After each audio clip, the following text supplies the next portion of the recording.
Hello, welcome to Conversations in Calvinism, as well as welcome to the Society for Evangelical Arminians. Today's topic will be hopefully of interest to both audiences, so we're streaming to both places. And today's topic is limited atonement. TurretinFan, you have a debate with SCA member Lucas and Lucas Curcio, and that's coming up this Thursday, if I understood you correctly, just before we went on the air. So, and that's going to be on which channel? Standing for Truth, the YouTube channel, Donnie Badinsky's YouTube channel, Standing for Truth. It has been rescheduled last week due to some unavoidable technological issues for one of the other participants. So, God willing, Thursday evening, 8 p.m., I believe, is the planned start time.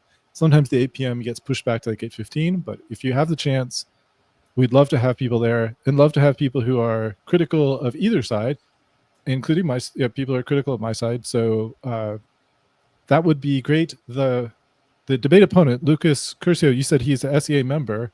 I think you've had some presentations on SEA's videos with him before.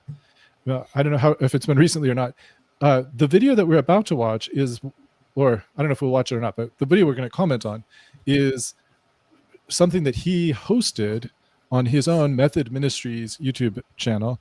And the link is in the description, and a pinpoint URL is in the description for where the presentation that we'll be discussing starts. Now, it's not his presentation. It's the presentation of one of the two participants in the debate, but he was the host of that debate. So, yeah. Right. So we're going to look at the opening presentation from Austin Brown's side, which he's on the unlimited or the side of the atonement, basically the position that Christ died for everyone. And this is his 20-minute opening. And he is coming from this from a, no one knows what to call it, but you could call it Amyraldian. You could call it Davenant's position, hypothetical universalism, 4-point Calvinism. He would just call himself just Calvinist. You would say something slightly not just Calvinist. I'm not sure what you would all would come up with, but basically he holds to 4 of the 5 points of Calvinism, but not the L. The joke is that those are the Christmas Calvinists because of Noel. Right. That's right. So there's an argument to be made that I think the kind of 4-point folks would try to make, which is that Calvinism isn't defined by the 5 points. But I mean, in conventional contemporary dialogue, people usually do think of tulip when they think of Calvinism. So for relevant to today's discussion, he opposes a position that he describes as limited atonement. And he instead has a position that he describes as universal satisfaction. I think that's how he calls it. It will come up hopefully it will come up in the summary or in the video itself. And this idea of universal satisfaction, he contrasts with limited atonement. He thinks it provides a number of benefits and that it's closer to, Friendly Cosmic says it's 3-lip instead of 2. It's an inflationary flower. I think he believes it's better in various ways. Whether it is or not, I guess we'll see. But he's coming at this, therefore, because of his other points. He's coming at this from a standpoint of not the same view as Lucas will come at this during our debate. I expect. I mean, in terms of rejecting the kind of atonement view, the historic Francis Turretin, they both reject the historic Francis Turretin's view. But in terms of whether their reasons are the same, some will probably be the same, but other ones may very well be different, and they may come at things from somewhat different positions. So I'm not, although I put Lucas's name in the description, because he was a host, and this is a preparatory episode for my upcoming debate with him. I'm not attributing everything that AB says to Lucas as though it's Lucas's position, for whatever that's worth. And I think because of AB's views, he couldn't be an SEA member, based, if I understood correctly. No, he holds I different. don't think he does. I'm not saying he does. I'm just saying I don't think he could, even though he disagrees with 5-point Calvinism on this particular topic. So, sort of a third or fourth view, depending on how. I don't know how your view will differ from his versus Lucas's on this particular point. So anyway, we have at least 3 views for this particular video, and then a 4th view potentially in the debate. So stay tuned for that debate. Any other preparatory, or before we get started, material before I start showing my screen? No. No. Let's dive right in. All right. So sorry to people whose eyes are offended by generated art. You'll notice these badges are obviously, the stripes on the sleeves are just terribly wrong. I don't know, it's supposed to be a sergeant. I don't know. I'm not sure what it's supposed to be. But anyway, the point is we're going to do a debate review, and I've just abbreviated Austin's name as AB. Throughout, this is our 24th episode if you're in the CIC 2025 series. Some general observations. I thought that AB's presentation was very conversational and pleasant. He does talk about like reformed on reformed violence or something like that, but he says it in such a nice and pleasant way. He seems like the sort of person you would love to have a conversation with. Very winsome and a lovely guy. This is not a criticism of him. He mentions being a civil servant for a long time, and I appreciate that. And this is not a reflection as well on Ricardo, his debate opponent, who, this is not a critique of the fact that I'm skipping over his presentation. It's not a critique. Go and listen and hear how the debate went. But as I said before, no guarantee Lucas will adopt any of these arguments, although presumably the same conclusion. Otherwise, it will be a short debate. Just present my argument. He says, oh, sounds good. Thumbs up. Off we go. So, it was a 20-minute opening. Sorry, I got laughing because somebody said an uncivil servant would be a good channel name. It probably would be. All right. So anyway, outline of his presentation. He spent about 2 minutes on sort of historical context, 1 on some kind of confessional and scriptural evidence for universal satisfaction, a minute or 2 framing the question, and then the bulk of his time, about 15 minutes, on arguments against limited atonement, and a very brief closing comments, which seemed to be sort of mostly, it was presented as though he kind of like had more time than he anticipated, and therefore threw in a couple other things at the end. And they were a little bit connected with the historical context part that he offered up front, kind of built on that. So Michelle says, hey to Dan Fan. D Fan. Yeah. Combo of the 2 names, mashup of the 2 names. All right. So let's see. So the within that 4 arguments against limited atonement, further breakdown, the grounding problem is one of the arguments he offered, which by this I'm summarizing. This is a summary, of course. It took him 20 minutes. I'm just zipping through. The grounding problem is this idea that there's a problem. Limited atonement doesn't adequately ground the gospel offer, in a nutshell. The second one is arguments connecting with apostasy and new covenant warnings.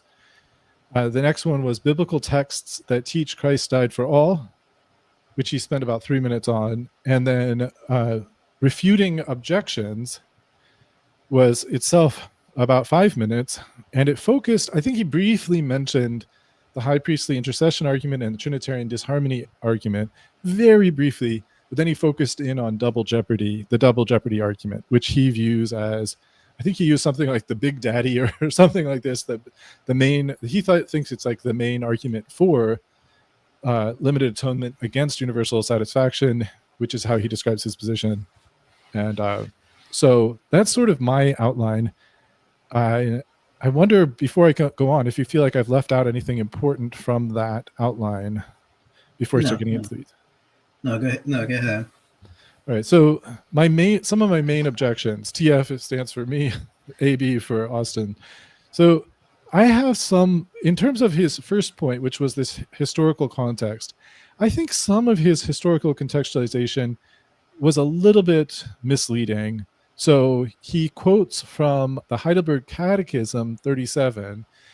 He quoted to the point where it says, against the sin of the whole human race, and then just says ... But the ... that he leaves out is kind of important. And this is what talks about the intent of what Christ was doing. And the intent, as stated in that question, is that by his suffering as the only atoning sacrifice, he might deliver us, body and soul, from eternal condemnation and gain for us God's grace, righteousness, and eternal life. And when you go, you can also read, so the catechism's penned by Ursinus, and you can actually go and read a commentary by Ursinus to get a better sense of what he means by what he's saying here. And I think it's just really hard for me personally to read his commentary or even the rest of that question and think that what Ursinus is talking about here is a universal satisfaction concept. Even though he does say sin of the whole human race, by itself, it might sound like universal satisfaction, but I don't think that was his intent. And the problem with this point, though, is you can imagine, like, we could probably spend like a good full 2 hours debating Ursinus. And I don't know if you have an interest to do that or you'd like to do it. I mean, we could dig into his commentary and so forth. But I'm like almost loath to bring it up because it's not the main point. But go ahead. Well, what do you think he means by the underlined portion, though? The reason for Christ doing what he did was the intent was to deliver us from eternal condemnation. And the Heidelberg, the canons of the Synod of Dort describe like acquiring God's grace, or some people translate it as something like purchasing the grace of faith and so forth for us. And so the idea is that in Christ's sacrifice, that he's purchasing salvation for his people, not merely kind of doing what AB is describing as universal satisfaction, but actually actually bringing about salvation, not immediately applying it, but bringing about salvation for his people. So I think that that intent is somewhat different from a universal satisfaction intent. Now, maybe AB's argument would be, well, I think there's two intents. One intent is the first sentence, and a different intent is the second sentence. But I'm not sure I'm not sure that's what Ursinus meant. I don't know if that's helpful or not. Okay, I guess. Yeah, it's for Ursinus. I'm assuming you think that his view of intention would be something that guarantees the outcome. Yeah. Okay. Yeah, I mean, it's possible. So you're right. I mean, even if we take Ursinus in the way you're suggesting, it doesn't rule out dual intention. But at the same time, it's just not, to me, it's not as clear that that's what he's saying. I think maybe the part where I'm struggling is, like he says, this he did in order that. So that's a purpose clause, but it doesn't. He's not linking it there to the result, just the in order that. And then by his sufferings as the only atoning sacrifice, he might deliver us, body and soul, from eternal condemnation. Is the us the elect? Is the us the whole human race? It just doesn't say. So I think I would just say that that phrase is ambiguous, and people can see in it their own view. So I'm not saying that you can't read it in that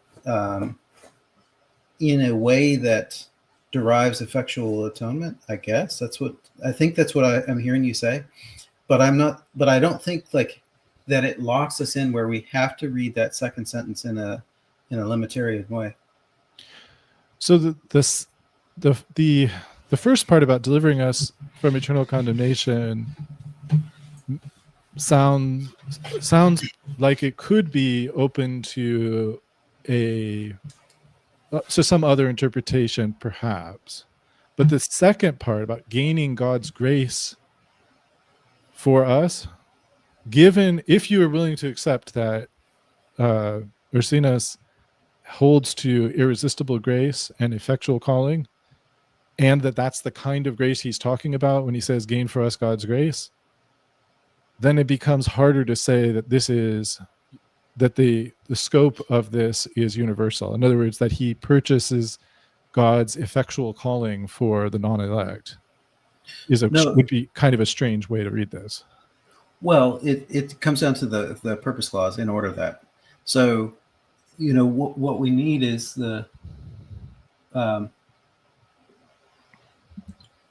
if Ursinus definitely means that anything that God purposes happens, that would lead to the idea that this is just for the elect, right? But if it can be taken in a more general way, like God's love and provision of grace for everyone, then it wouldn't. So, in other words, what I'm saying is that issue probably can't be solved here. Maybe there's something else in the Catechism. Maybe there's something else within Ursinus that settles it. But just based on this sentence, I think it's just something that probably both sides could just say, "Yep, I agree," and then move on.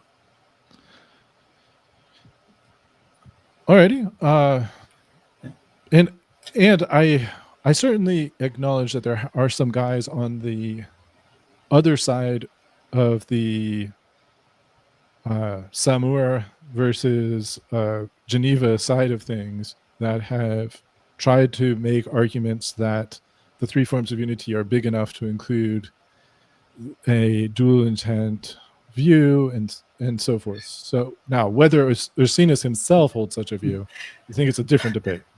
Well, okay. Now we're going to war. Okay, so the Heidelberg Catechism predates Dort, right?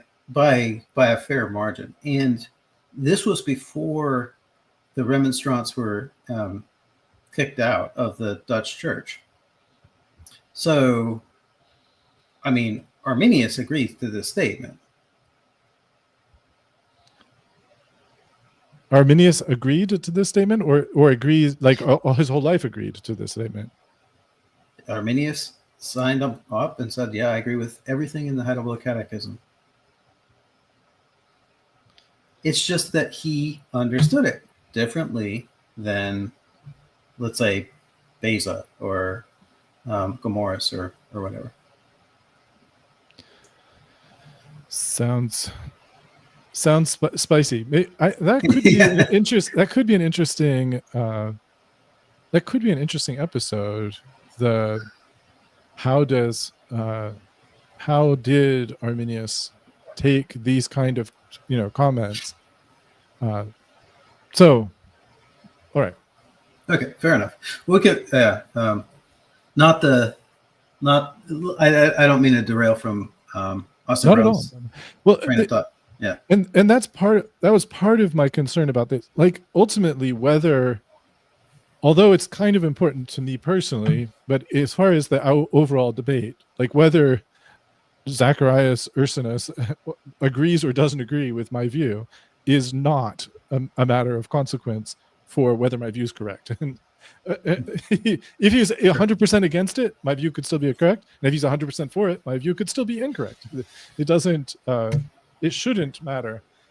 But this leads me to my next and a bigger issue that I had with him, which was he tried to frame the debate, and he said there was the key question. And then he offered two questions, which just annoys me like crazy when you say the one question is this, and then you give two questions. Well, the first question was, for whose sins did Christ suffer? And then he reworded it. I assume that he means to say that it's the same question, just another way of saying it, because because there's two questions and he says the question. But anyway, he says, for whose sins did Christ pay an objectively sufficient price? And then he proposes that there can only be the two answers, some men or all men. And he says the debate is not about application, it's about the extent of Christ's satisfaction. And he kind of reiterates that a second time in slightly different words, but something to that effect.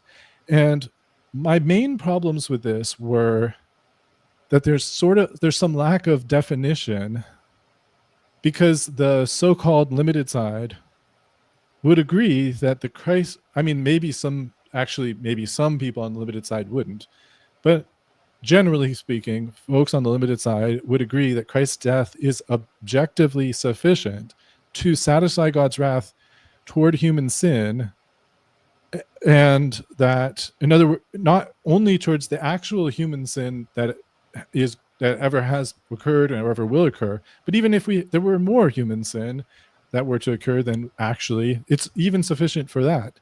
The hypothetically more sin than actually is, it's sufficient for that. It's more than sufficient for that, but it's not. So the limited side doesn't disagree with that statement. Now, the way I phrased it is human sin, as opposed to a different question, which is whether it was intended that the work of Christ be applied to those people. But again, he says it's not the application he wants to talk about. It's only some extent that's non-application extent. And then the second part, he talks about objective sufficiency, which sounds like the value of the price. Like if it were a commercial transaction and the necessary price for all the sin of humanity was $100, well, then Christ paid $100 or more. So he paid the value. But then the question, he rephrases it when he says it's about the extent. He doesn't say it's about the extent of the value. He says it's about the extent of Christ's satisfaction, which sounds like the application of the price. And if he's talking about the application, then he's crossed the line that he says the debate is not about. And that nobody cares, says somebody. He cared enough to comment that nobody cares. That's funny. All right. So anyway, so those are the kind of things, those got under my skin as I was listening to his presentation. One was this, some definitional issues, and the other one was seemingly the crossover from value to application of value.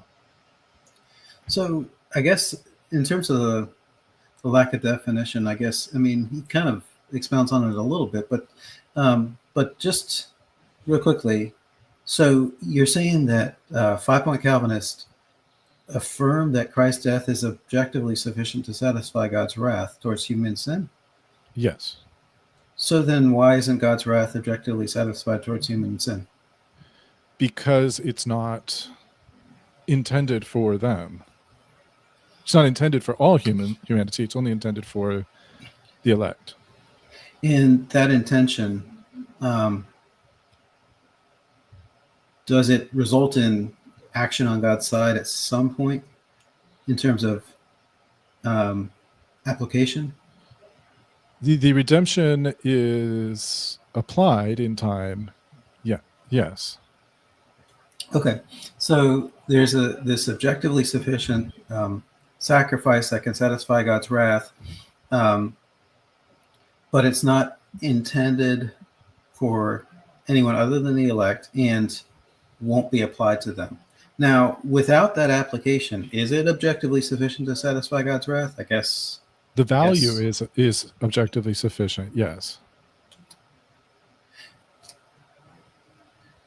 In other words, let me put it this way. One way to go ahead. I'll wait for you. The value is sufficient. Hmm. I get that, but is Christ's death sufficient to satisfy God's wrath? So if the value to save all humanity, like I said before, if the value to save all humanity is $100 of a value, Christ's death has that value and more. And so it not only has the value necessary, it's not like the value of Christ's death is only enough value to cover the elect, and he would have need to suffer more or die more for more people. I guess what I'm asking is, what is that value apart from intention and application? The value of Christ's death is the payment of the penalty due to human sin, which is a human life. So he paid the penalty for every person that'll ever live head for head without exception? He paid the penalty. He paid the penalty, the value of which is suitable for every person who's ever lived. In other words, one of the examples he gives later on is some example about people for, like, let's say that we had a group of people we know Christ didn't intend to save with his, but it's easier to think of it not in terms of that, but in terms of demons. He didn't take on the nature of demons. His death is not sufficient, therefore, to redeem the demons, because he didn't have the nature of demons. So his death isn't sufficient for demons, not because of he didn't suffer enough, or he didn't, or that he's insufficiently of the sufficient honor. He has divine honor, therefore his death is of infinite value, but it's because he didn't take on himself the nature of angels. Therefore, his death is not a suitable death for the demons. So there is no gospel message to demons, and nor is his death, even if there were some kind of gospel message, his death is not an appropriate basis upon which they could be forgiven. But the death of Christ is a suitable basis upon which any human who has sinned could be forgiven, because it's the right kind of death. He suffered enough. He suffered, and so forth. So the only thing that's missing is to whom it's applied. In other words, to whom it's on whose behalf it was offered. So when Austin goes on later to say, now justice is no obstacle, there's a grounding for the gospel, you agree with him?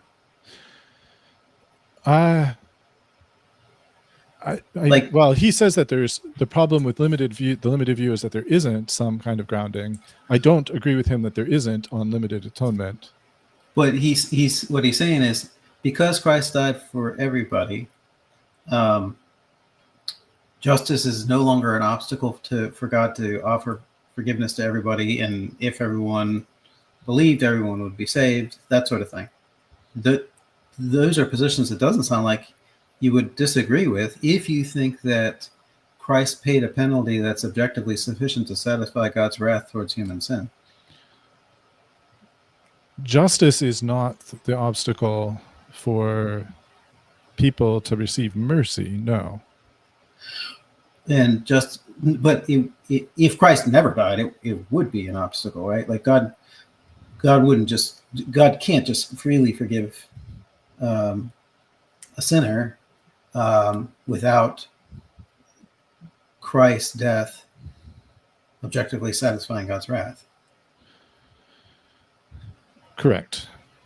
Justice would remain unsatisfied if God were to gratuitously forgive without. Yeah. Okay. Then. Okay. Let's proceed. But I'm at this point wondering where you're going to disagree with Austin, except maybe his characterization of the limitarian position. But in essence, I think, you sound well. Okay, let me ask one further question on the intention, because I know you said that the intention is limited to the elect, but is there another intention that Christ's death be objectively sufficient to satisfy God's wrath towards human sin in general? In other words, is this the plan? Like, did God want Christ's death to be objectively sufficient to satisfy his wrath towards human sin in general. I think from my standpoint, that's an odd way of expressing things, but I don't disagree that everything that God did, he intended to do. So, but in terms of, if we're talking about the exegesis of specific passages of scripture, I'm not sure I'd find any passage where that intent is something that's being discussed. But maybe that intent would be like in the verse that says he did not take on himself the nature of angels. That might be an example of a place where his intent was not to save angels, his intent was to save human beings. And therefore that he's a suitable sacrifice for any human being is an intent, one of the intents of God in the atonement. So, okay. I don't know if that would satisfy AB for whether he's happy. Oh no, TurretinFan is now in the Davenant school of dual intent or something like that. I don't think he'd be happy with it, but we'll see. Well, I'm okay if he's not happy. So I think the dual intent is something to the effect of, yes, God has a specific intent to apply redemption, to apply the atonement just to the elect. But he also has a general, broader intent for Christ's death to be the grounds of the offer of the gospel to everyone. And it's the basis of hypothetical universalism, where if everyone believed, everyone would be saved. There's no run on the bank type scenario, even hypothetically, because Christ's death is objectively sufficient to satisfy God's wrath towards human sin in general. So I think those are the pillars to dual intent, which I don't know. I'm not hearing a difference. Maybe I'm missing it, but I'm not hearing the difference between that and what you're saying. All right. Well, it's possible that difference will come out in the subsequent point, or in the debate. Maybe, I don't know. Sometimes there's like things that we can both say the same thing, and sometimes we both mean the same thing by it, and occasionally, especially on these topics of Calvinism, sometimes we say the same thing, and it turns out later on, nope, we actually meant something a little bit different. Right. Fair enough. So I was not a fan of his grounding argument, and this was a pretty central to my hearing of the debate. This was one of his central arguments, and the way my analysis of his argument was that he begins by presupposing the exclusive validity of a specific criterion, and then he concludes his argument because that criterion is not met by the limited view. And then he ignores alternative criteria. He just simply doesn't address, he doesn't explain why those alternative groundings would not be sufficient. Just completely just acts as though they don't exist. And to me, it's a loaded, the premise of the argument is a loaded presupposition that's not non-controversial. In other words, the idea that the only way that the gospel offer is a genuine, sincere offer of the gospel is if Christ died with some, in the sense of his a non-limitarian, in some non-limitarian sense. Otherwise, there's no gospel. Well, and the limitarian sense is what limitarians are arguing for. Therefore, they don't have any grounding for the gospel. Which, to my mind, it's just saying, well, but it's not at all obvious why that should be considered the ground. And he tries to provide some arguments. So he doesn't simply make the presupposition. He actually tries to kind of support the idea that it's the only ground with at least three kind of arguments that he offers, which I don't think they didn't compel me to agree with him. Although, if you're right, maybe I already agree with him and didn't know it. But the first one was this one. I've characterized it as, could you offer the gospel to aliens? I think he said like people on another planet or something like that. He didn't use the word aliens. That's my word. But he said, like, suppose you encounter people on another planet and you know for sure that they're not people for whom Christ died, could you offer them the gospel? And the answer is no, you couldn't sincerely offer them the gospel. And then his conclusion was, well, then therefore the gospel offer isn't genuine to non-elect people, because the Christ didn't die for those non-elect people on limited atonement.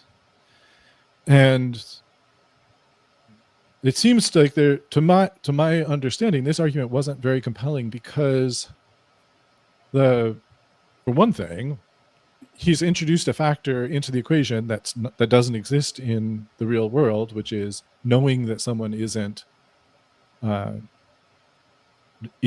of the elect. The fact that you know they're not elect and then you offer the gospel to them, it has a different tone than if you have no idea if they're elect or not elect and you offer the gospel to them. To me, those two things just don't sound at all the same. And so wait. The analogy didn't seem to have much purchase to me.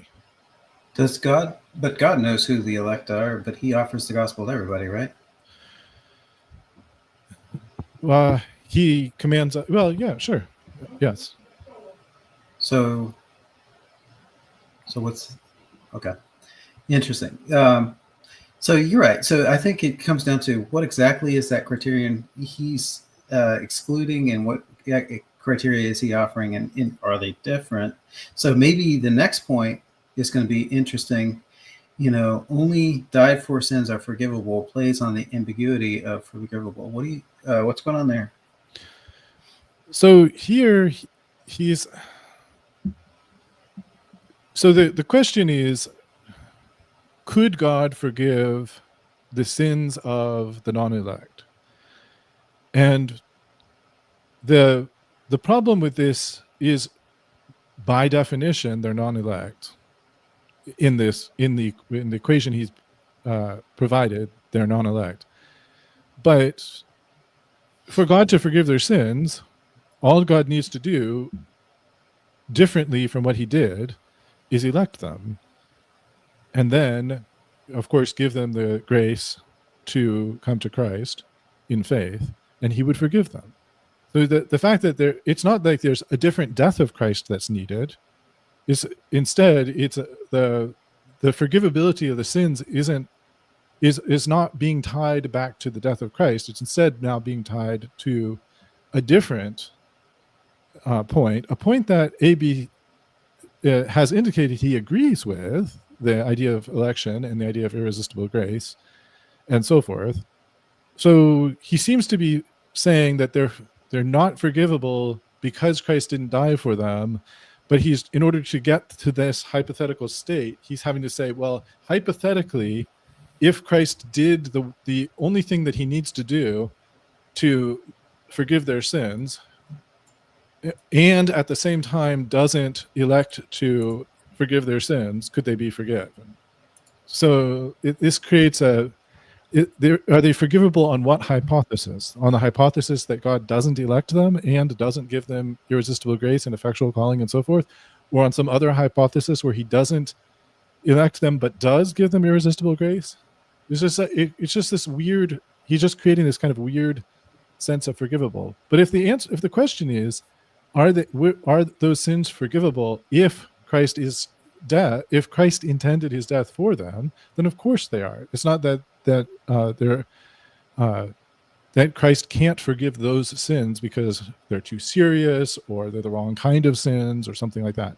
The different example would be the devil's sins, because he didn't take on the nature of devils.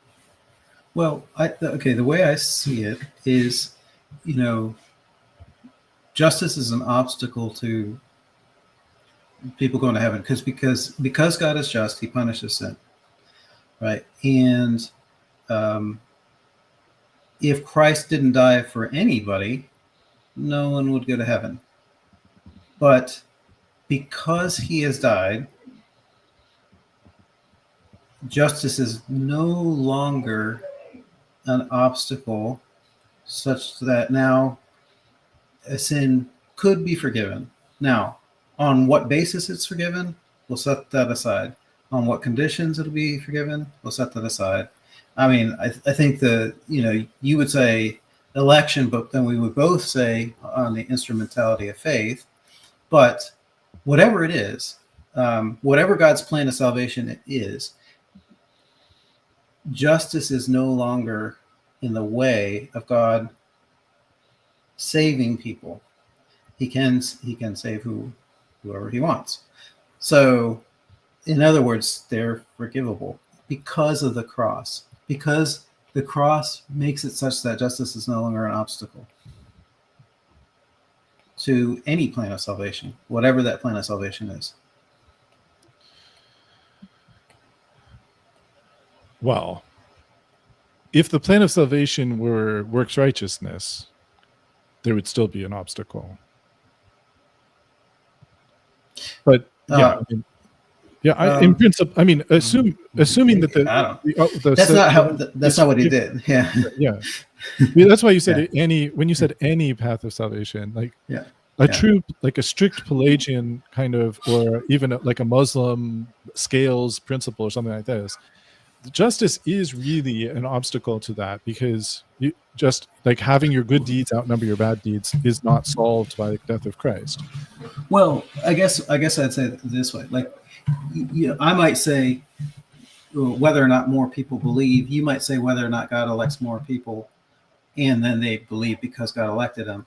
But either way, like, you're not saying justice is because of the cross. I don't want to put words in your mouth, but if I heard you correctly, what I'm hearing is because of the cross, even if God elected more people, they could be forgiven because the cross has set aside justice as an obstacle. Right. Is that right? Have I misunderstood you? Justice is not an obstacle to God forgiving people. That I'm perfectly okay with. So there's no God's justice is not an obstacle for God to exercise grace and forgive people. Right, but would it be an obstacle if Christ never died? Yes. Okay. And without so the death of Christ, yeah. Okay, yeah. So if we just take forgivable in that general sense, now maybe the debate is in the details, but in that general sense, you agree with the phrase "only died for sins are forgivable."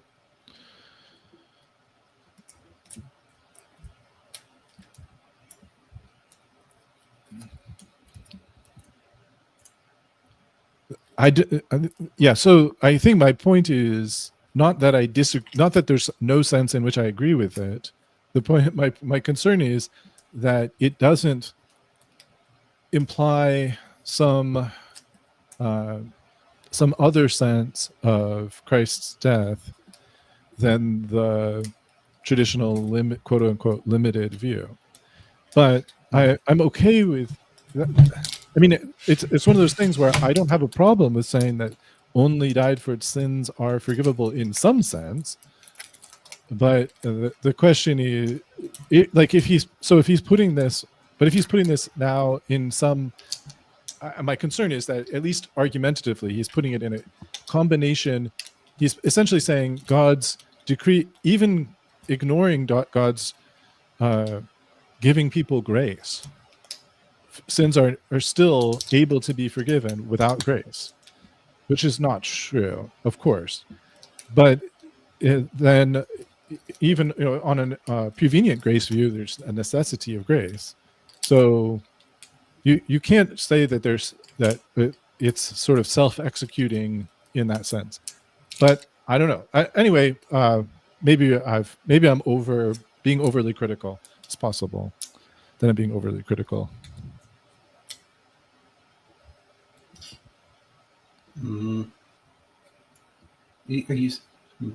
Are you saying that basically irresistible grace is an effect of the cross? Well, it's the two things. All these actions of God in salvation are all tied together. So he doesn't do just some parts of salvation apart from the other parts of salvation. It's not like he offers prevenient grace to everybody, but doesn't die for everybody. Oh, that's not my point. It matter what that everybody is, whether that's everybody the elect or everybody all of humanity. He doesn't give prevenient grace to demons. and he doesn't give them prevenient grace, but he only gives it to humans. So I don't see it. I know the way that Dort ends up putting it is something like acquires this for us, and that Heidelberg Catechism talks about obtains grace or something like that. I'm not sure I need to go into that kind of systematic order of salvation where it's like the cross, among other things, also is kind of this internal Trinitarian transaction where Jesus gets from the Father grace in exchange for his death. But anyway, I think that the two things go hand in hand. Like, it's not like... Yeah, I got you. Yeah. Okay. Very cool. Okay. And then there was like another one that was a very commercial illustration, which was something like needing to have $1 million to cover all the money he said he's willing to give people. Otherwise, his claim is insincere. And that seemed to go back to this over commercialized understanding, as though Christ only died a certain amount and not it didn't have a death of infinite value. So, and then the last point was this is my own counterexample, which is that even if the limited position were that there's only 10 tickets to a sold-out show, and the radio host says whoever the first 10 callers are will receive those tickets, and he makes that offer to everyone. I don't think that offer to everyone is an insincere offer, partly because it's a conditional offer, and the offer is it's only the first 10 callers who are going to receive tickets. So to ground that, he only has to have 10 tickets. Now, if he has 5 tickets and he says the first 10 callers are going to receive tickets, that sounds a bit insincere. But if he has 20 tickets and he says the first 10 callers are going to receive tickets, that's fine. And if he happens to give more than he said he was, that's not a problem either for sincerity. But the problem, my understanding of the value of Christ's death, is that it's more than 10 tickets of value, even if only 10 people out of the entire audience of people are actually given the tickets and everyone's offered the tickets.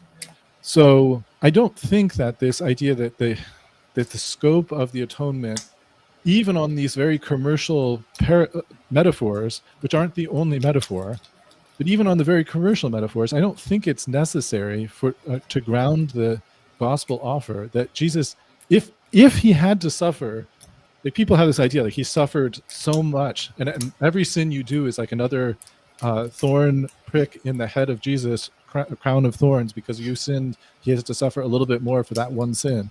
Even if that's the way it worked, which I don't think it is, but even if it were that way, I don't think that it's insincere for him to offer salvation to everyone, but only pay for the people who are going to receive it. To me, that just doesn't make any sense to say that's insincere, for the same reason the radio show is not insincere. Well, okay, interesting. So let me break this down. So for starters, it sounds like maybe you and Austin agree that it's the commercial metaphor is useful, but it only has a few points of analogy because there's difference. It's not a commercial transaction. It's like a commercial transaction in some ways, but it's not a commercial transaction in very important ways.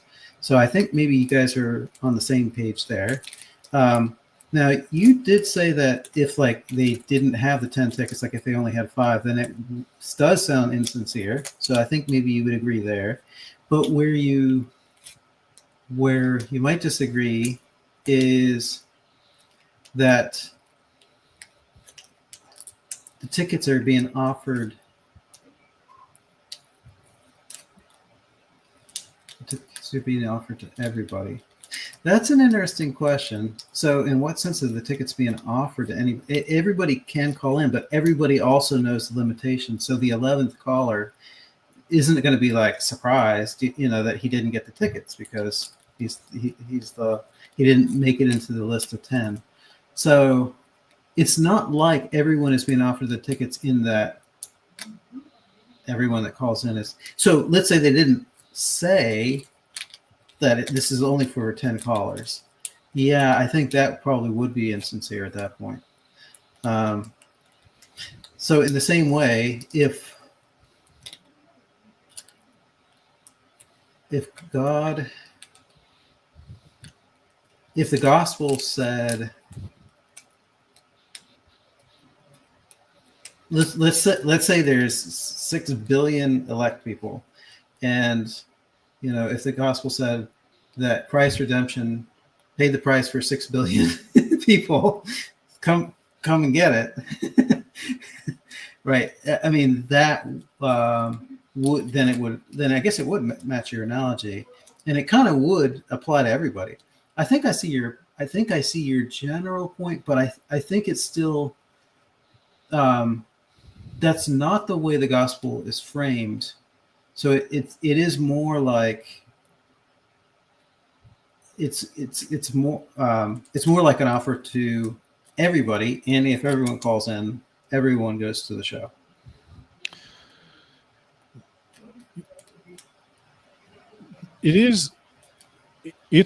Let's say that, let's change some. I think you make an interesting point about the fact that there is a non-alignment between the gospel offer and this radio offer. But suppose that we add in that somehow there's prescience on the part of the radio show, and they know in advance that they have an audience of 1 million people who listen, but that only 25,000 of those people will call in. And so they have 25,000 tickets.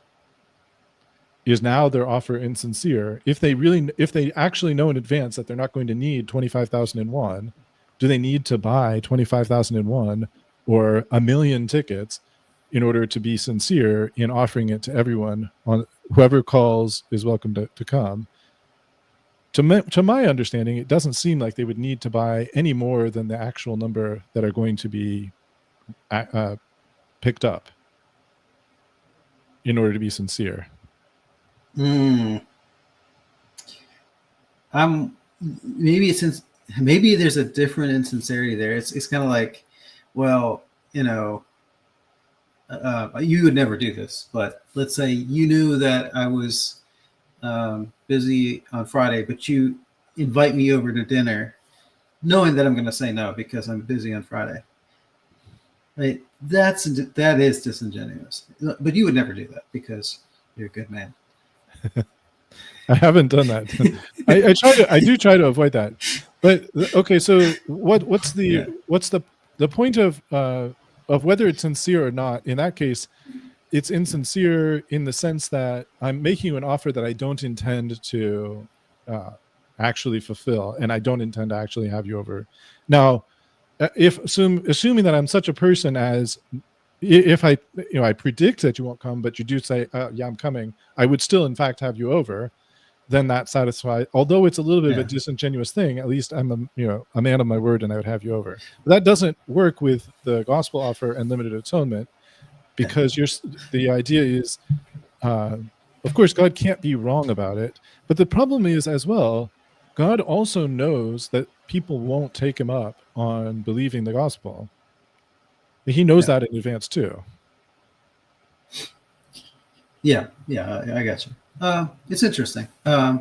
So anyways, I guess we don't have to. We can roll along. Yeah. Well, but my takeaway from this discussion is the one we kind of breezed past, which is, I think you and I think probably you and Austin, agree that the commercial metaphors have some. Okay, it's like, let me put it this way, like when Jesus called Herod a fox, right? There's a point of similarity. They're both sly, but they're not both furry or orange or run around on 4 legs, right? And so in the same way, the commercial metaphor has some analogy, but it's not complete, where every point about the atonement is like a commercial transaction. And I think that's very important. I think that's vital. I think the way I would express it is that it's not the exclusive metaphor, and it's not an all-encompassing metaphor, so that like to the exclusion of the other metaphors, like sacrifice and so on. I'll just leave it as so on rather than get down into the nitty gritty. Sure. Yeah. Okay. Cool. So there was a section where he argued from covenant warnings and apostasy, and I, for the life of me, as I listened to his examples, could not see how what he's talking about isn't just application language. Like he says that these false teachers in 2 Peter 2:1 were bought, or that, and maybe someone would say, well, bought in some other sense. But then the really big one was the Hebrews 10:29, where the person is sanctified by the blood of Christ. That seems like, if he's saying that has to do with the atonement, it seems like application language. It doesn't seem like just mere whatever he wants to call the non-application extent of the atonement. So that was, now maybe he could have explained it more in detail, and maybe he did go on to explain it more. I did listen to the whole debate at one point, but I don't have the entire debate in my memory anymore. And then he like vaguely points to 10:26 and Hebrews 6, which also seem to have application in mind. One was like, after you have received the knowledge of God, if you return, etc., etc. And whether or not 2 Peter 2:1 is application language, maybe it's a debatable point. But the sanctified in Hebrews 10:29 sure sounds like application. Now, my understanding is Lucas would go a different direction on this. He would say it is application language, and that the person in Hebrews 10:29 is someone who is actually saved at some point and later lost. But that's not AB's position. So I wasn't really not sure where he's going with that. And then especially the covenant warnings, surely he has to say that anyone who's in the covenant by faith in Christ is saved. And then if he says, how can there be warnings to those people? I just don't understand how he could think that the appeal to those passages isn't appeal to application passages. I don't know. I don't know if you took something different away from that section. So this is good stuff. Okay, so I'm going to set aside 2 Peter 2:1 and just focus on the Hebrews 6 and 10. Okay. And I can see a couple different options. So the first option is that Austin Brown just denies perseverance of the saints and drops that point of Calvinism. But the second option is that he takes them as hypothetical warnings. If you fall away, then you will perish, and maybe even adds, like Thomas Schreiner does, that the warnings are a means that God uses to make sure that we don't perish. In which case it's application language, but hypothetical. One part actual, that the Christ's blood has been applied to you, in one part hypothetical if you fall away from that. Then the third option is that he takes the Presbyterian stance, where the church is comprised of the elect, but also tares among the wheat. So, in that the entire thing is in some type of covenant relationship with God, whether they're elect or not. And in that case, the application language would mean that Christ's blood is providing some common grace benefits to church members that are not elect. So I think any one of those three would work. And I don't remember if in this debate, or at least not in the presentation that I heard, whether he selected one of the three. But you're right. In some sense, it doesn't matter. I mean, well, I'd be curious for just to hear from Austin, like what he thought. But the Lucas is going to basically take that first point and just jettison perseverance of the saints. And that actually would work in Lucas's model for Hebrews 10, Hebrews 6, but also for 2 Peter. And in some ways, he can take those passages I think that's exactly where Lucas would go with passages like that. Now, what does that mean? So this is going to be interesting, because if perseverance of the saints were not the case, then you could still have a type of limited atonement, I suppose, where you couldn't limit it to Christ died only for the elect, but you could limit it, the atonement, to Christ died only for the elect and the people that believe and then end up falling away, I suppose. Now, why? I don't know that anyone's ever done that. But logically, I don't see why you still couldn't have some type of limited atonement there. But what that means, though, is that either Christ's death isn't effectual in saving somebody, or it's only effectual for the period of time in which they're believers.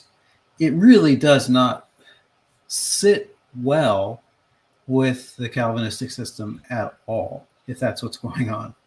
In other words, although maybe you could nuance it and build like a, some type of Rube Goldberg type system to get around an actual contradiction. It's if apostasy actually happens, I think it's just going to make a whole lot more sense to say that the atonement is not definitive.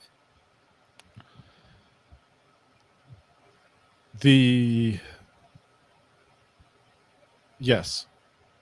If there's true apostasy, in other words, if there are people who are truly saved and then subsequently lost, you can't really have that and a definitive atonement. Yeah.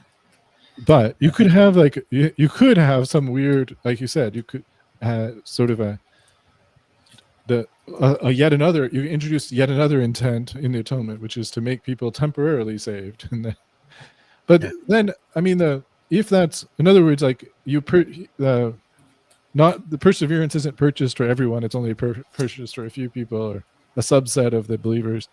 I mean, there's if I were going to try to imagine an argument for that, it would be framed around something like John 3:16, God so loved the world that he gave his only begotten son, that whoever believes, well, that's the elect plus these other category of non-elect believers, and therefore that would be the starting point of this monstrosity of of some kind of combination of Calvinism and whatever that would be.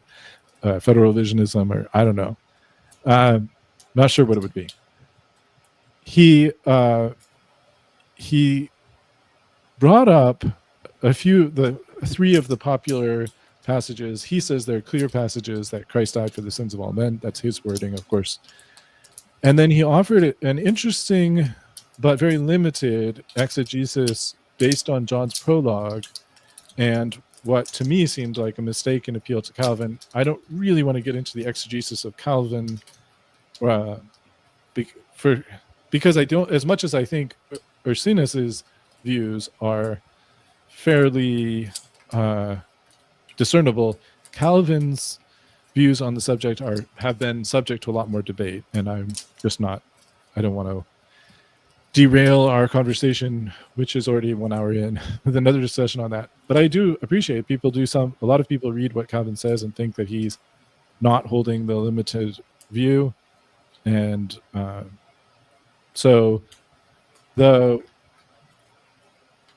some interesting aspects of his argument from John's prologue, but ultimately it ended up being such a what's the right word? It was, even though he did get a little bit into the subject of what was there, his conclusions were very conclusory. They didn't walk somebody who didn't already agree with him through the argument such that someone who didn't already agree with him would understand why he's coming to the conclusion he's coming. So I didn't feel like there was something there I could directly interact with, but I didn't know if you thought he had a great point there, or you wanted to highlight anything he said in that part. I know he did make an argument. I'm not saying he didn't make an argument. So I think if I understood him correctly, what he was saying is John 1 has a lot of parallels with John 3. And most people take the universal statements from John 1 as applying to each and every person that ever lived. So why wouldn't they do the same with John 3? In a nutshell, that's what I think I was taking away from what he was saying. Possibly.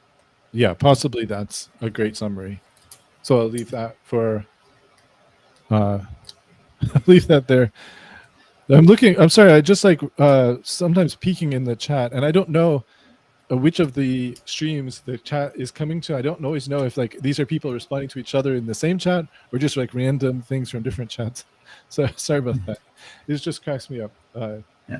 So my main objections, continuing my main objections to his arguments, he offered, as I mentioned before, what he viewed as a rebuttal to the double jeopardy argument, which he views as kind of a central argument for the limited atonement view.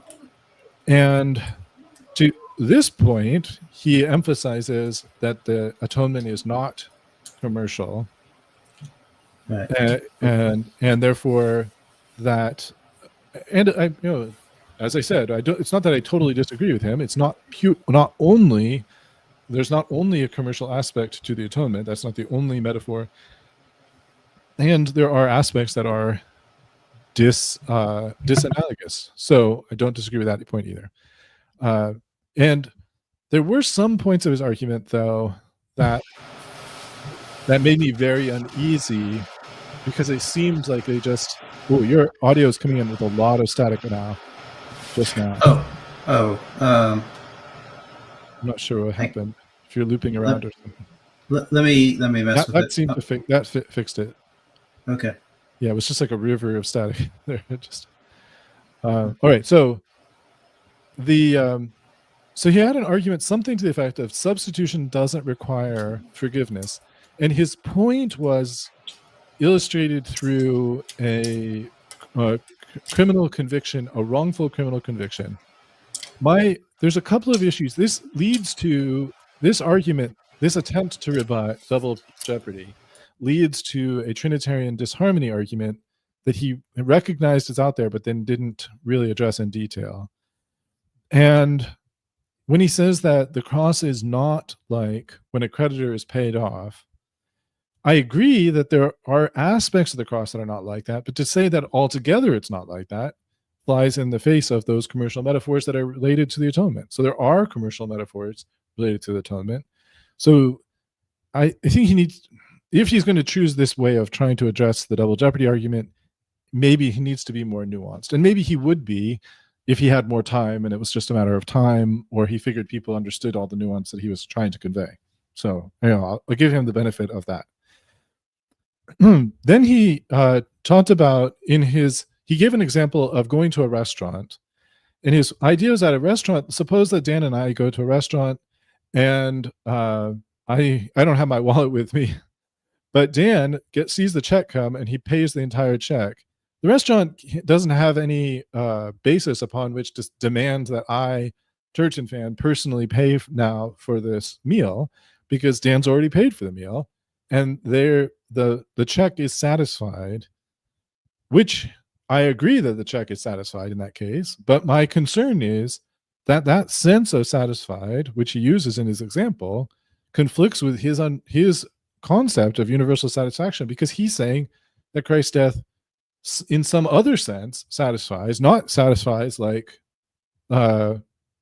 Dan's payment of the check satisfies my responsibility to pay the check.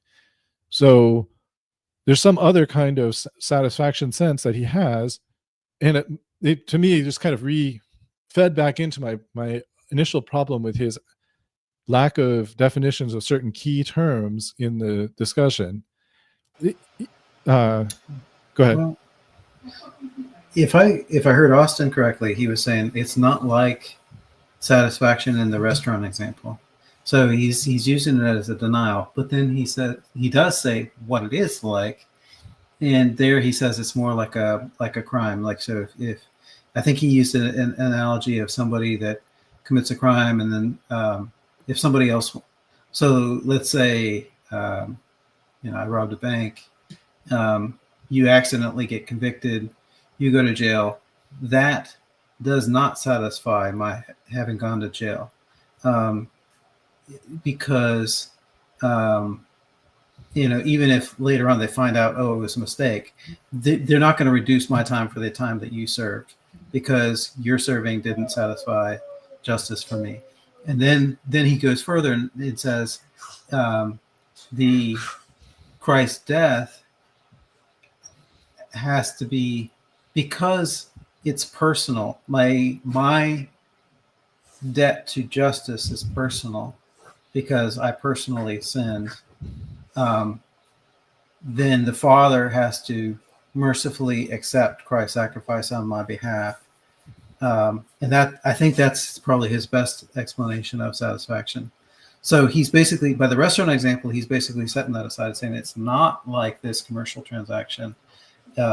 Rather, it's a debt of justice for a crime that is individual, and justice requires individual payment. But because of what Christ did, the Father can accept what Christ did on my behalf to satisfy that payment, or not. Like your first point, substitution does not require forgiveness. Yeah. So I think I'm tracking with your take on his argument, but my concern is this: if justice is satisfied by the death, then it's satisfied and there's not something remaining. Right. So how do you solve that? That was like kind of my first question out the gate. So if the debt is satisfied at the cross, then it's satisfied, and there's nothing remaining. Right. So right. So if satisfaction is taken in that absolute of a sense, not in the sense of what Austin said in terms of it can satisfy, it's been provided to satisfy, it's but the Father has to accept it on the person's behalf. So if we set aside the way Austin took it and just take it as satisfaction, more like in the restaurant example, frankly, which Austin was trying to set aside. But if we do take it like that type of the debt is paid sort of thing, then how do you get around the fact that the elect aren't justified at the cross, like before they come to faith? From my standpoint, it's a different question of whether justice is satisfied at the cross, and that the relationship between that satisfaction on the cross and justification. I think that's an important question. And I don't think it's something that can just be I can just wave my hands and it goes away. My concern is that AB has decided to characterize his view as not as universal, like potential satisfaction or universal hypothetical satisfaction. He's called it universal satisfaction, but I think that your characterization of what he said as his position is pretty much right, in that he doesn't think that justice is satisfied for the non-elect in the strong sense, in the sense of actually being satisfied. Just that it could be. What if he means what he said earlier, that before the cross and without the cross, justice is an obstacle to salvation, but after the cross, justice is no longer an obstacle to salvation? What if that's all he meant? Then I don't think satisfaction is a great word to use for it. Okay. And why? When you say justice is satisfied at the cross, what do you mean? I mean that the debt, the penalty has been paid.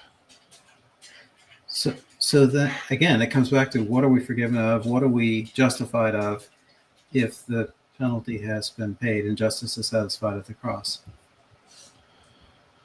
Well, I'm prepared to defend the fact that the application of what's done on the cross differs in time from what's done on the cross.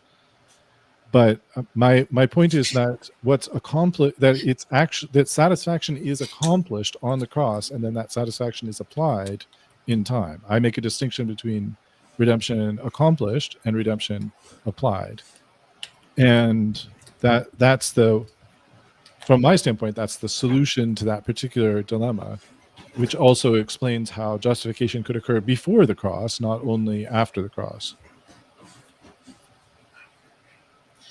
Interesting. I think I need to hear some more, but I think for now, that's good. Yeah, we probably could get sidetracked on that point. I want to dig in a little bit more to his example of the wrongly convicted criminal, because I think it was an interesting example, and I didn't care for it, but I wanted to dig into why I don't care for it. His example was this, and I'll just use our names instead of, I don't remember if he used names or just said one person or the other person. Let's suppose that you, Dan, are wrongfully convicted of a crime that I, TurretinFan, actually committed. And years go by, and you serve the entire sentence for the crime that you were accused of falsely. And then on the day you're released, the new evidence comes to light, and the prosecutor decides to prosecute me for that crime. I can't stand up and say, well, that crime has already been fully punished. You guys found somebody, you accused them, you punished them, that crime has been punished. There is a sense in which that satisfies, there's a kind of justice that satisfies. The kind of justice that satisfies is like the public's feeling of vengeance is satisfied by finding somebody and convicting them and punishing them for the crime. That satisfies a communal sense of vengeance. But it doesn't satisfy the actual personal responsibility for it. In fact, just the opposite. I've gotten away with, in this scenario, I've gotten away with committing a crime and not received any punishment for it. And justice isn't the kind of retributive justice that demands that the person who commits a crime be punished. That isn't satisfied by somebody else being punished for what I've done. And so the point is, in human societies, generally at least, if this scenario arose, the fact that you have suffered for years a punishment that you didn't deserve for a crime you didn't commit, but it is the very same crime that I committed, that doesn't get me off the hook at all. And there's absolutely no barrier to me being punished for that crime. Just because you were punished it doesn't make a difference. And that's even true, by the way, if the crime was that you had to restore a restitution only punishment. If you had to pay $1 million of restitution for supposedly something you did, and that was it, and no jail time or anything else, and it was just money, you had to pay it, and you did pay it, I'm still not off the hook because it's a penalty, not a commercial debt that's owed.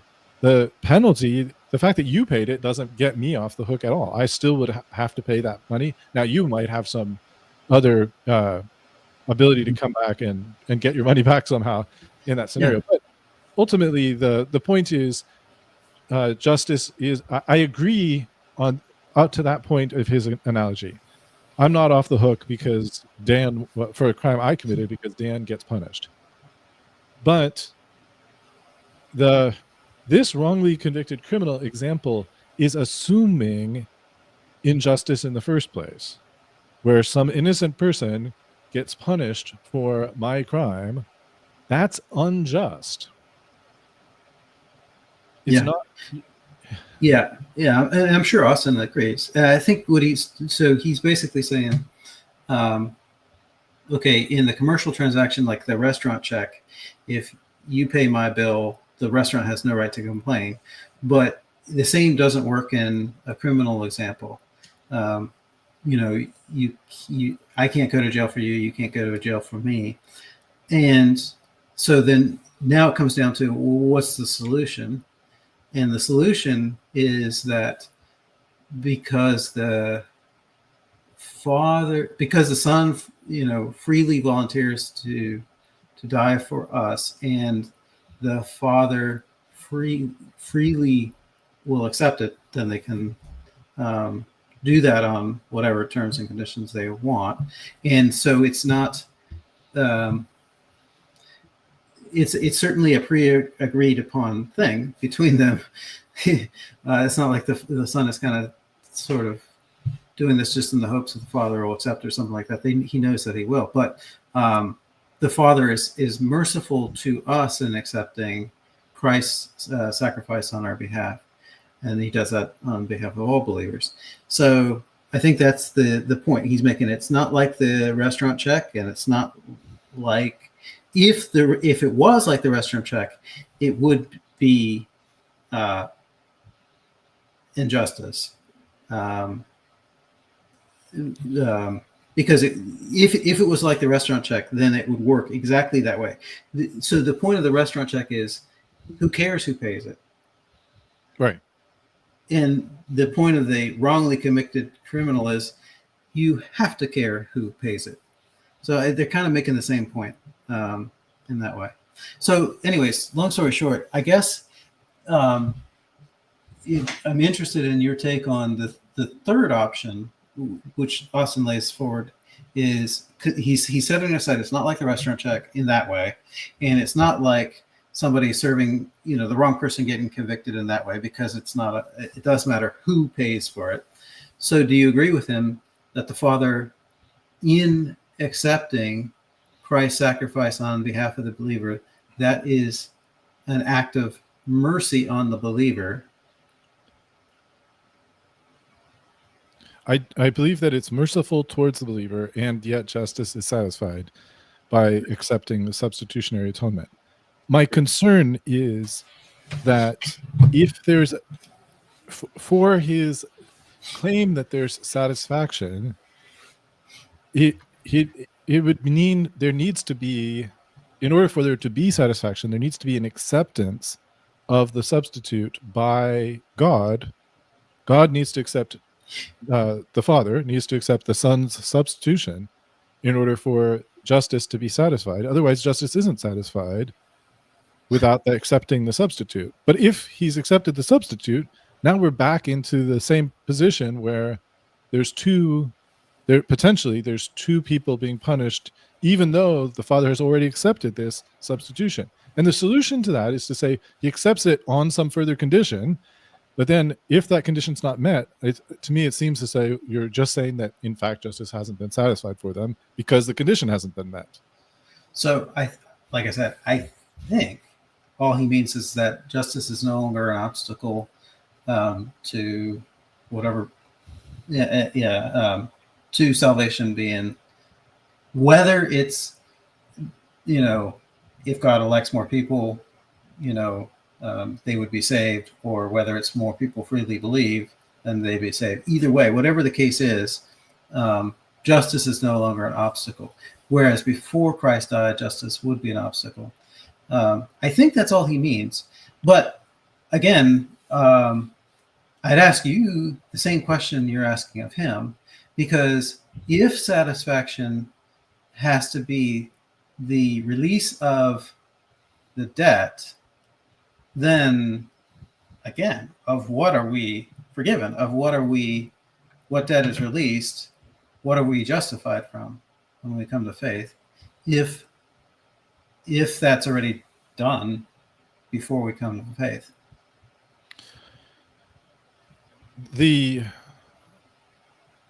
Well, for us, it's before we come to faith. In the case of Abraham, it's after he came to faith. Right. Yeah.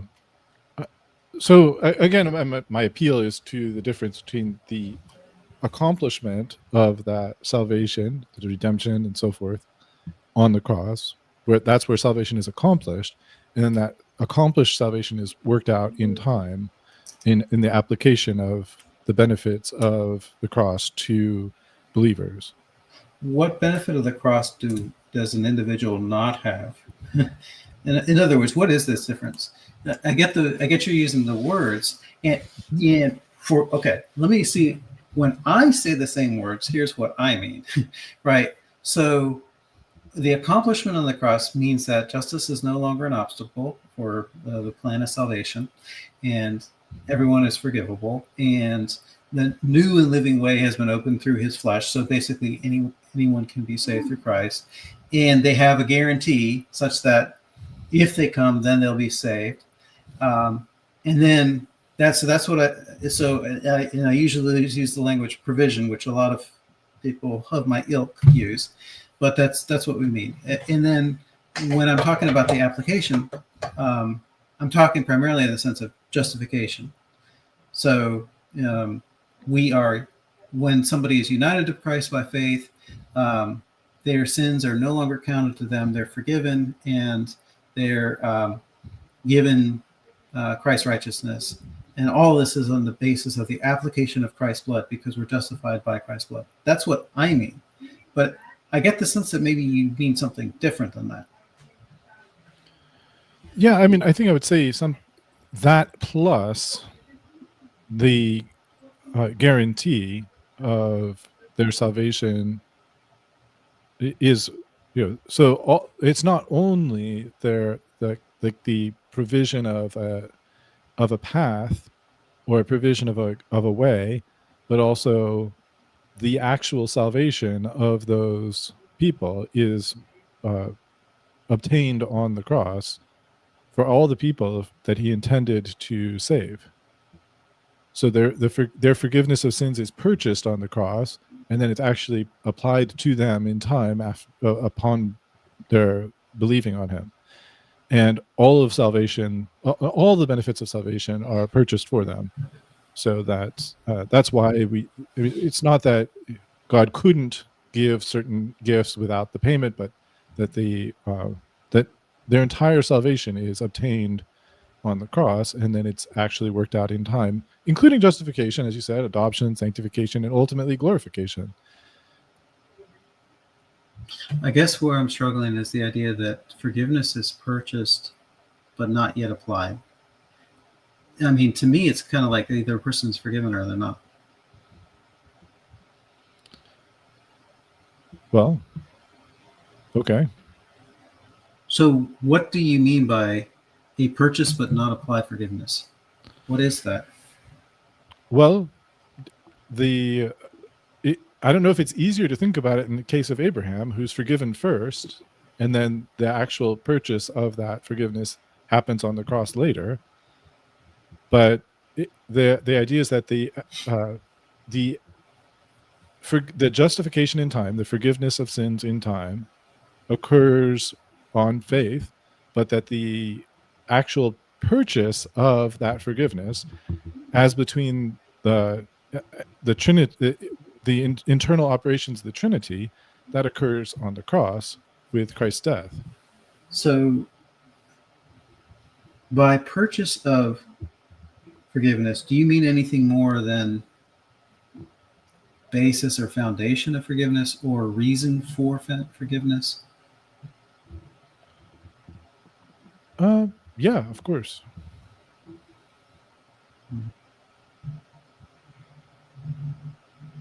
Okay, interesting. All right. Anyways, if you want to carry on to the next point, I don't mean to hold you hostage on this one. Not at all. All right, and then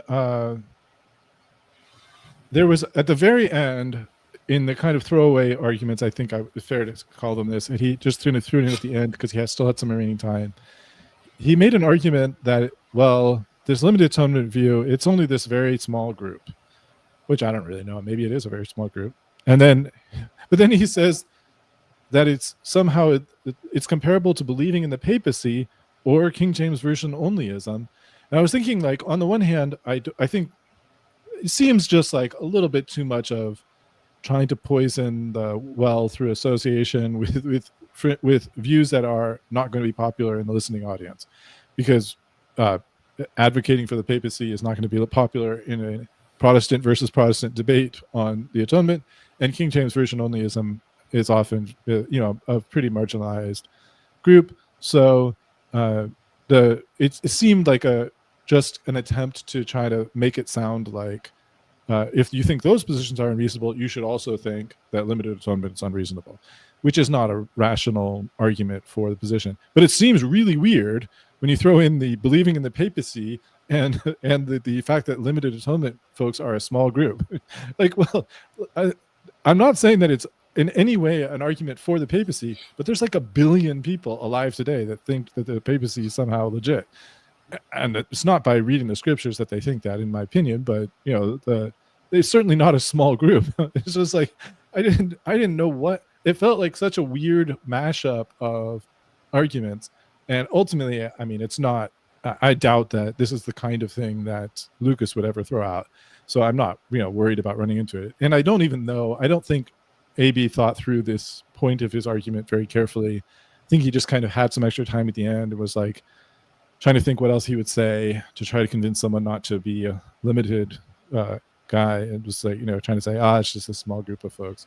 It just really bugged me because of the irrationality of saying that it's a small group, like people who believe in the papacy is a small group. Like, to me, it's just, no, that doesn't work. So I'm not sure. I think maybe there's two separate points, but like, if I understood him correctly, his very small group is like the historical position. Like, basically he's saying, there's not much representation.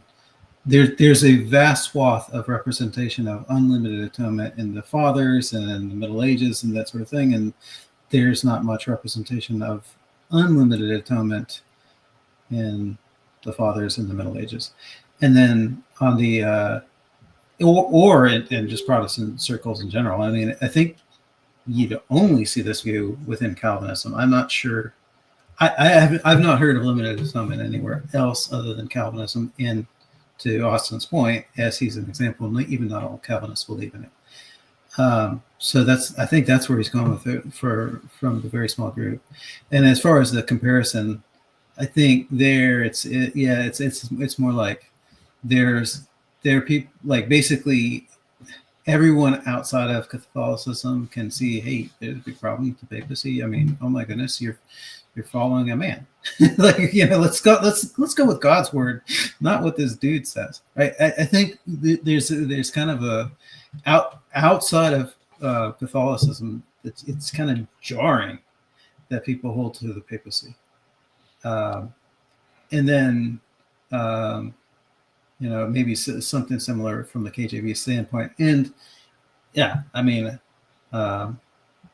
outside of 5-point Calvinism, it's kind of jarring to hear that Christ didn't die for everybody. The counterpoint on that is, one counterpoint on that is that as small as it may be, perhaps it is small, the 5-point Calvinist view may be small, but I'm pretty sure that the 4-point Calvinist view is a small than the 5-point Calvinist view. Yeah. So, which again, it doesn't mean it's wrong, fair. And it's not. Yeah. It doesn't prove anything. It maybe it's the right view. If the scriptures teach it, it's the right view, and if they don't teach it, it doesn't matter whether it's the most popular view or the least popular view. Some of these points are a little bit frustrating. Now, if someone says, well, the entire church, all of the entire church history didn't hold to view X, therefore view X has an uphill battle, fair enough. But if it's a little bit different to say they didn't hold to X, and then to say that they did hold to Y, and then name one specific view, when there are a variety of atonement theories circulating in the patristic and medieval era, not all of them fully consistent with one another, and sometimes battling it out on a small scale. So I'm kind of like, I think it's one thing to say you should have, there should be some presumption against this supposedly. I mean, it's fine if somebody wants to say it's a novel view, and therefore it should be a presumption against it. I don't have any problem with somebody saying that. And then if they want to get into the historical theological question and see what's the actual evidence on either side in terms of setting that presumption. But in terms of whether that means it's right or wrong, like, there's just so many so many points on which any given person is not going to accept that just because previous generations didn't dominantly hold this view, therefore the view must be wrong. If you go down that path, you just like can't believe anything. There's too many points where there's not, you're not for you specifically, Dan, but anybody. You pick what your current set of beliefs is. You're gonna have trouble finding that was always the dominant view, unless it's something so general like monotheism. That definitely has been among Christians. But basically what you end up doing is just saying, okay, here are the core doctrines of Christianity. Those ones have dominantly been the position of Christians all along. And then, but then as you start to get anything outside that core, there's a variety of views on things. So it is what it is. I see you've taken the play away. I didn't know if you were. Oh no! If you had more material, I'm my bad. Please bring it back. I thought. Sorry. No, go ahead. My bad.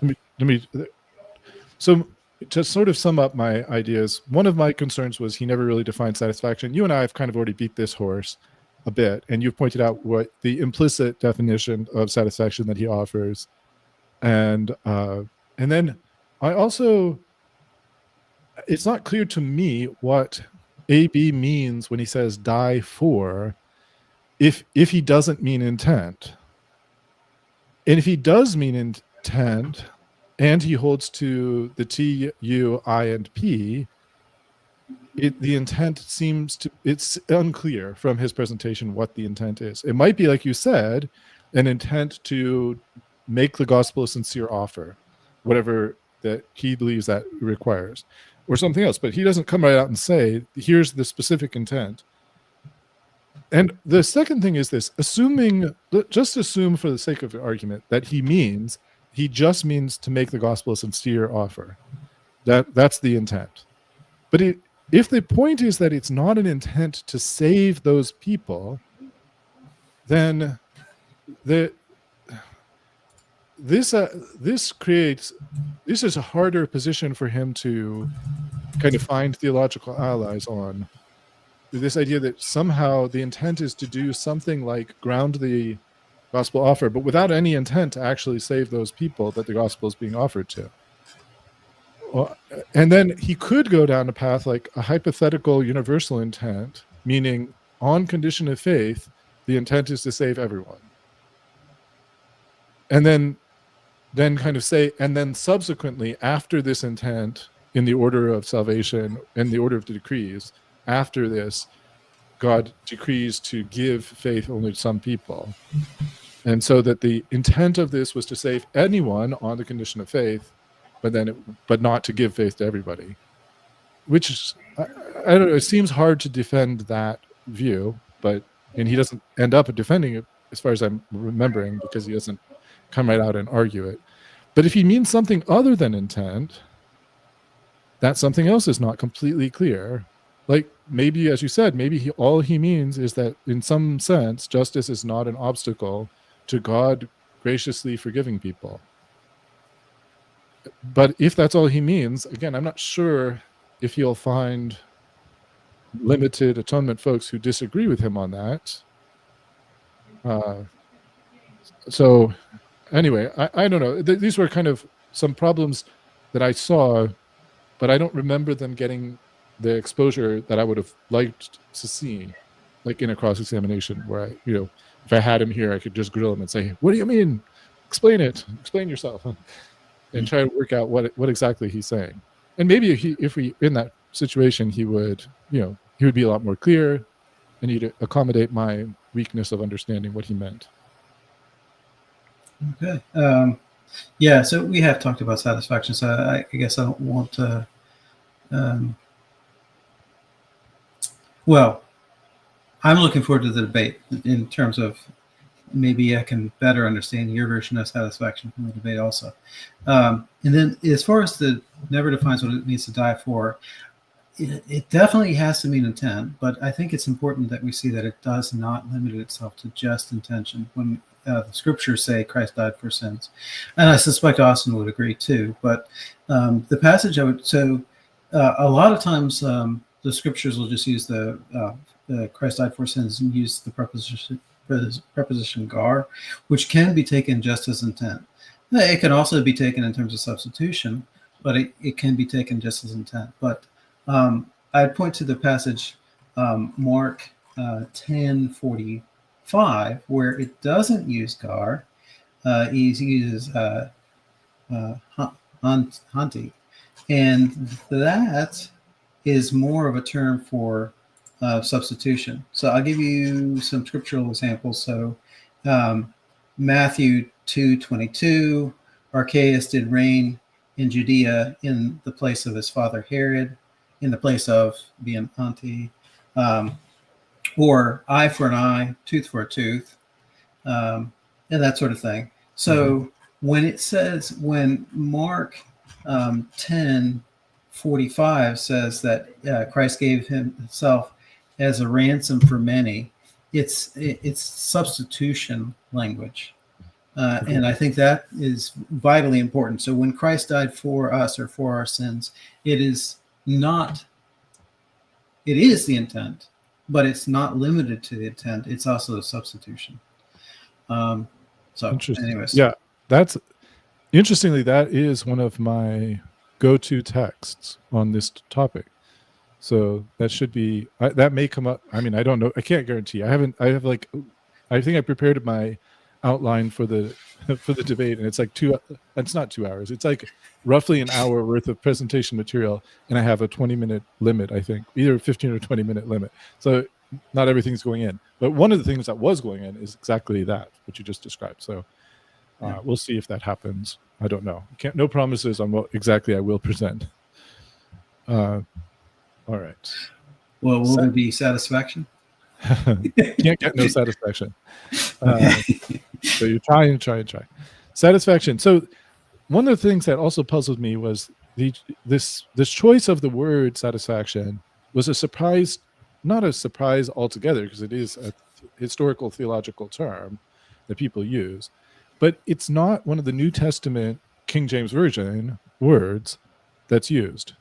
The word kofar, or I don't know the right way to pronounce it, it looks as though it's pronounced kofar in the Strong's pronunciation guide for this word, is a word that's used in Numbers 35, 31, and 32, and translated as satisfaction. And I think from the satisfaction words in the King James, it's just these two cases. I could be mistaken, but I think it's just these two cases that have the sense of satisfaction that we're talking about when we talk about a statement like universal satisfaction. And these two are talking about in civil law in the Torah, not moral law or something like that, but in civil law, they were not allowed to accept a payment in lieu of capital punishment for murderers. In other kinds of crimes, like if somebody maimed you, you could accept a monetary payment instead of the eye for an eye, tooth for a tooth. But for murder, you couldn't accept one. And that includes, you can't take satisfaction in the case of murder, or in the case of manslaughter, you still can't take satisfaction in those cases as well. So, and this idea of satisfaction is, the word derives from the word that means cover, which is an interesting, I don't know if it's any way etymologically related to cover and kofar. They sound kind of similar. I have no idea. But figuratively, it's a redemption price, and this is according to the Thayer's lexicon, I think. No, not Thayer's. I don't remember which one, but it's the one that's in Blue Letter Bible's website after the Strong's. Is it theirs? Well, wait, no, because we're talking about the Old Testament. So Thayer's is I forget what they have. Maybe it's Canisius's or something like that. I don't remember. But the bottom line is I'm not saying this is the most authoritative out there. It's not Halot or something else. But anyway, the point is the meaning, there's a figurative meaning of a redemption price. And again, the interesting thing is, if that's the sense of satisfaction that he's talking about, then it's kind of a surprise choice or ironic choice, because it's a very this particular concept of satisfaction is a very commercial concept of you pay a redemption price and you get the thing that you're paying the redemption price for.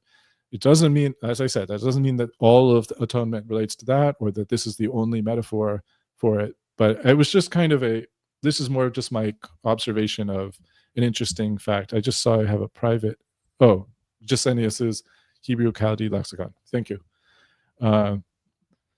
So yeah, I think that was the end. That was the end of my presentation materials. I don't know if you have comments on this before I close it out.